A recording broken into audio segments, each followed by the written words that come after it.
Gippsland Malayali അസോസിയേഷനിലേക്ക് സ്വാഗതം. പ്രത്യേകിച്ച് ഒരു ഔപചാരികതയുടെ ആവശ്യമൊന്നും തോന്നുന്നില്ല, എല്ലാവരും എൻ്റെ അടുത്ത സുഹൃത്തുക്കളാണ്. 18 വർഷത്തെ പാരമ്പര്യമുള്ള ഗിപ്സ്ലാൻഡ് മലയാളികളെ സംബന്ധിച്ചിടത്തോളം ഇന്നൊരു ഇവിടെ ഒരു നാഴികക്കല്ലാണ്. ഇന്ന് നിങ്ങളിവിടെ കൂടിയിരിക്കുന്ന എല്ലാവരും നാളെ വരുന്ന തലമുറയോട് ഗിപ്സ്ലാൻഡ് മലയാളി അസോസിയേഷൻ ചെയ്യാൻ പോകുന്ന പ്രവർത്തനങ്ങൾ ഒരുപക്ഷെ നമ്മളൊക്കെ നേഴ്സിംഗ് മൂവ്മെന്റ് എടുക്കുന്ന കാലത്ത് അന്ന് വരുന്ന പുതിയ തലമുറയോട് ആ പ്രസ്ഥാനം അത് ഞങ്ങളാണ് തറക്കല്ലിട്ടത് എന്ന് നിങ്ങൾക്ക് ഇവിടെ ഇരിക്കുന്ന ഓരോരുത്തർക്കും പറയാനായിട്ടുള്ള ആ തറക്കല്ലിടുന്ന ആ ഒരു സുദിനമാണ് ഇന്ന് ഇവിടെ. അതിന് ഭാഗമാവാനായിട്ട് വന്നിട്ടുള്ള എല്ലാ സുഹൃത്തുക്കൾക്കും മെമ്പേഴ്സിനും ഞാൻ ഗിപ്സ്ലാൻഡ് മലയാളി അസോസിയേഷന്റെ പേരിൽ സ്വാഗതം പറയുകയാണ്. ഈ ഗിപ്സ്ലാൻഡിനെ കുറിച്ച് പറയുകയാണെങ്കിൽ ഗിപ്സ്ലാൻഡ് ഓസ്ട്രേലിയയിലെ ഏറ്റവും മനോഹരമായിട്ടുള്ള പ്രദേശങ്ങളിൽ ഒന്നാണ്. വളരെ വിസ്തൃതമായിട്ടൊരു പ്രദേശമാണ്. നമ്മൾ ഗിപ്സ്ലാൻഡ് എന്ന് പറയുമ്പോൾ ഈ ഡ്രാഗൺ മാത്രമല്ല, അതിനകത്ത് വോറകൾ, യാരം, വന്താഗി, ലിയോങ്കാത്ത, സെയിൽ, മഫ്ര, ഡ്രാഗണാണ് ബെൻസ്റ്റേ. ഓക്കെ, ഈ ഡ്രാഗൺ ഞാൻ പറയുമ്പോൾ അത് ലെറ്റർ ഓഫ് വാലി എന്ന് പറയുന്നത് ഡ്രാഗൺ, മോർവൽ, മോയി, ചർച്ചിൽ, ട്രഫാൾഗൻ അങ്ങനെ എല്ലാം അതിനകത്ത് പെടുന്നുണ്ട്.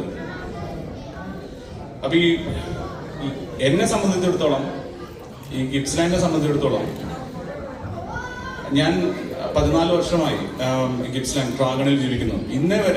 ഇന്ന് ഞാനിവിടെ നിൽക്കുന്ന ഈ നിമിഷം വരെ എനിക്ക് ഡ്രാഗൺ മതിയായെന്ന് തോന്നിയിട്ടില്ല, അല്ലെങ്കിൽ എനിക്ക് തിരിഞ്ഞു നോക്കേണ്ടി വന്നിട്ടില്ല, എനിക്ക് ഇവിടുന്ന് പോകണമെന്ന് തോന്നിയിട്ടില്ല.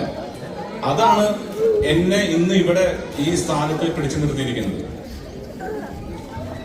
ഇത് എന്തുകൊണ്ട് ഈ പ്രസിഡന്റ് സ്ഥാനം ഞാൻ ഏറ്റെടുത്തു എന്ന് ചോദിച്ചു കഴിഞ്ഞാൽ, എനിക്ക് ഒരുപാട് സ്വപ്നങ്ങളുണ്ട്. നമ്മുടെ അസോസിയേഷനെ കുറിച്ച്, നമ്മുടെ കമ്മ്യൂണിറ്റിയെ കുറിച്ച് ഒരുപാട് സ്വപ്നങ്ങളുണ്ട്. ഈ ഗിപ്സ്ലാൻഡ് ഓണത്തെ കുറിച്ച് നമ്മൾ മെൽബൺ മലയാളികളോട് ചോദിക്കുകയാണെങ്കിൽ ഒരുപക്ഷെ നിങ്ങൾ കേട്ടിരിക്കും. ഏറ്റവും മനോഹരമായിട്ടുള്ള ഓണം സെലിബ്രേഷൻ നടത്തിയിട്ടുള്ള കമ്മ്യൂണിറ്റിയിൽ ഒന്നാണ് ഗിപ്സ്ലാൻഡ് ഓണം. രാവിലെ 10 മണി മുതൽ വൈകിട്ട് 10 മണി വരെ നീണ്ടു നിൽക്കുന്ന ഒരു മെഗാ ഇവന്റ്. 400ഓളം അടുത്ത് വരുന്ന നമ്പേഴ്സിന് 10 മണിക്കൂറോളം 12 മണിക്കൂറോളം പിടിച്ചിരുത്തുക എന്ന് പറയുന്നത് ഇറ്റ്സ് എ ഹ്യൂജ് ടാസ്ക്. അത് വർഷങ്ങളോളം ചെയ്തിട്ടുള്ള കമ്മ്യൂണിറ്റിയാണ് ഗിപ്സ്ലാൻഡ് കമ്മ്യൂണിറ്റി എന്ന് പറയുന്നത്. ഇതിൽ ഒരുപാട് പേര് ഈ ഒരു നിമിഷത്തിൽ ഓർക്കേണ്ടതുണ്ട്.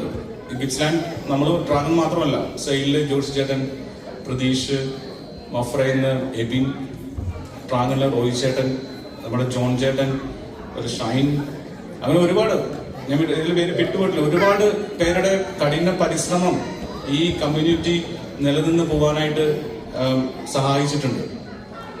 ഈ ഡ്രാഗൺ ഓണം ഒരു ദിവസത്തെ പ്രോഗ്രാം മാത്രമായിരുന്നില്ല, അത് 2 മാസം നീണ്ടു നിൽക്കുന്ന ആഘോഷ പരിപാടികളാണ്.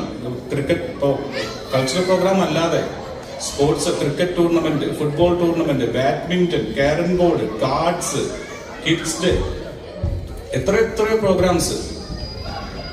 ഒരു കാലത്ത് ഷൈൻ എന്ന് പറയുന്ന സുഹൃത്തിന്റെ വീട് ഡ്രാഗണിന്റെ തറവാടെന്നാണ് ഞാൻ തമാശയ്ക്ക് പറയുന്നത്. ആഘോഷങ്ങൾ അവസാനിക്കുന്നത്